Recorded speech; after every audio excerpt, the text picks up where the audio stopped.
President Biden has talked about the peaceful and ordered transfer of power. And a peaceful transfer of power is crucial in any democracy as it upholds the rule of law, maintains political stability, and ensures that governance continues without violent disruption or the breakdown of society. It demonstrates a commitment to the principle of law and order and the collective will of the electorate, whether you agree with it or not. When transitions devolve into violence or recrimination, trust in the institutions is eroded and deters further political participation and leads to widespread chaos and instability. When in 49 to 44 BC, the Roman Republic's transition from republic to empire was marred by internal conflict, death, bitter recrimination, the pursuit of vengeance. When Caesar crossed the Rubicon in 49, it paved the pivotal moment when he defied the Senate as a populist, triggering civil war against Pompey and the traditionalist faction. And this act was emblematic of how power struggles could dismantle republican norms. And after Caesar's victory, he was declared dictator for life in 44 BC, which led to his assassination on the Ides of March that year by a group of senators, including Brutus and Cassius, who feared his power and ambition. But that act of tyrannicide was meant to restore the republic. But you can't restore something good by doing something bad, and it paved way for further chaos. They were ultimately defeated by Mark Antony and Octavian at the Battle of Philippi in 42, leading to their suicides. And then Mark Antony died in the arms of Cleopatra. The power struggle between Octavian and Mark Antony, who allied with Cleopatra the seventh of Egypt, this strange lady who came from the Greek Ptolemies, definitely was not black, despite the Netflix series, and the wonderful remarks of David Levine, who I knew in Oxford, culminating in the Battle of Actium in 31. And following their defeat, Antony and Cleopatra both committed suicide, allowing Octavian to consolidate power and transform the Republic into the Roman Empire. But look at that, from 44 BC to 31 BC. So many years of chaos, simply because of a reluctance to transfer power. You can go back further to 431, the Peloponnesian War, the conflict between Athens and Sparta. Not only a military struggle, but also a fierce political competition and betrayal.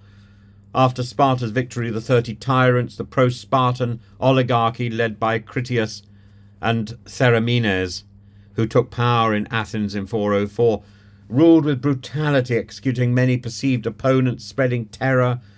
Their reign may have been short-lived as democratic forces led by Thrasybulus ousted the 30 tyrants in 403. Critias was killed during the uprising. Democracy was restored, but it was scarred by distrust and political division. Alexander the Great's succession, 323. Following his death, the lack of any clear heir led to the wars of the Diadochi, where the generals such as Ptolemy, Seleucus, and Antigonus fought for control of his empire. And the conflicts resulted in the fragmentation of what he left behind and the series of brutal battles that reshaped the Hellenistic world. The ensuing distrust among the successors that led to political instability for decades. You can go a little further forward to the reign of Justinian II, the beginning of the Byzantine period. Justinian, known for his harsh policies, his ambition, overthrown by Leontios in 695, who had him mutilated and exiled. Justinian returned in 705 with the help of the Bulgar king Tervel, reclaimed his throne, executing his rivals with extreme cruelty to instill fear. And his reign was marked, from that point on, by widespread distrust and resentment. He was eventually overthrown and killed himself in 711 by Philippikos Barnades, who himself faced instability and was blinded and dethroned after a short reign. Basil II in 976, power struggles. Power struggles continued throughout the Byzantine Empire. I mean, if you really want to look into the danger of disputed power, Basil II, known as the Bulgar Slayer, solidified his power after overcoming a rebellion by his former co-emperor, Vardas Skleros, and surviving plots by powerful families. Though his reign brought relative stability, the distrust, the intense factionalism he faced exemplified how precarious power transitions really are. In Dante, which I remember with great joy teaching years and years ago, in the Inferno, political figures of the time and of earlier eras, all thrown in hell, underscoring the consequences of betrayal and political vengeance. Dante's Brutus and Cassius, of course, in the lowest circle, symbolizing the ultimate punishment for betrayal of one's benefactors and disrupting the social system. And his poetic condemnation serves as a warning about the moral decay associated with power struggles and with vengeance. And Dante himself had experienced the political turmoil firsthand as a result of the power struggle between the Guelphs, the supporters of the papacy, and the Ghibellines, the supporters of the Holy Roman Emperor. And he was exiled from Florence in 1302 due to these factional conflicts, and he died in exile, a victim of that sort of political upheaval and chaos.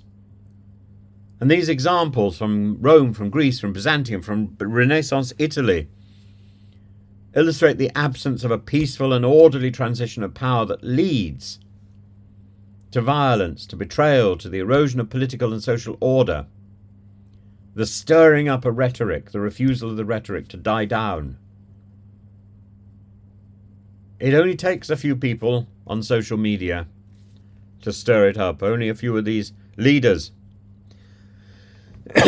So the leaders now have to act decisively and significantly, and they have to get on social media and give the message to their base. Shut up. Get on with it. Knuckle down.